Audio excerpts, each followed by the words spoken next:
പിന്നെ നമ്മൾ കാണുന്നത് അവർ രണ്ടുപേരും ഫുഡ് കഴിച്ചുകൊണ്ടിരിക്കുന്നതാണ്. നമ്മുടെ ലിന്നിന് അവളോടൊരു ഇഷ്ടമൊക്കെ തോന്നി തുടങ്ങിയല്ലോ.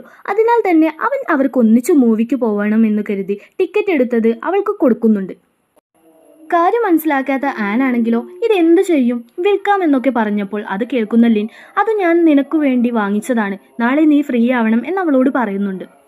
ആൻ അവളുടെ വർക്കെല്ലാം നേരത്തെ തീർത്ത് പോവാൻ വേണ്ടി നിൽക്കുമ്പോൾ അവളുടെ ഫ്രണ്ട് അവൾക്ക് എക്സ്ട്രാ ജോലി കൊടുത്തിട്ട് പോകുന്നുണ്ട്.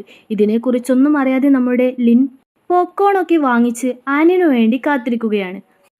അവൾക്ക് കഴിയുന്നത്ര വേഗത്തിൽ ജോലി ചെയ്തു തീർക്കാൻ നോക്കിയെങ്കിലും സമയം ഒത്തിരി വൈകിയിരുന്നു. അവൾ വേഗം വീട്ടിലോട്ട് പോയി അവനെ നോക്കിയിട്ടും അവനെ അവിടെ കാണാത്തതിനാൽ തന്നെ അവൾ വേഗം തിയേറ്ററിൽ പോയി നോക്കുന്നുണ്ട്. അവിടെ തനിയെ ഇരിക്കുകയാണ് ലിൻ. നീ മൂവി കണ്ടോ എന്ന് അവനോട് അവൾ ചോദിക്കുമ്പോൾ അതെ, ഞാൻ തനിച്ചു കണ്ടു എന്നവൻ മറുപടി പറയുന്നുണ്ട്.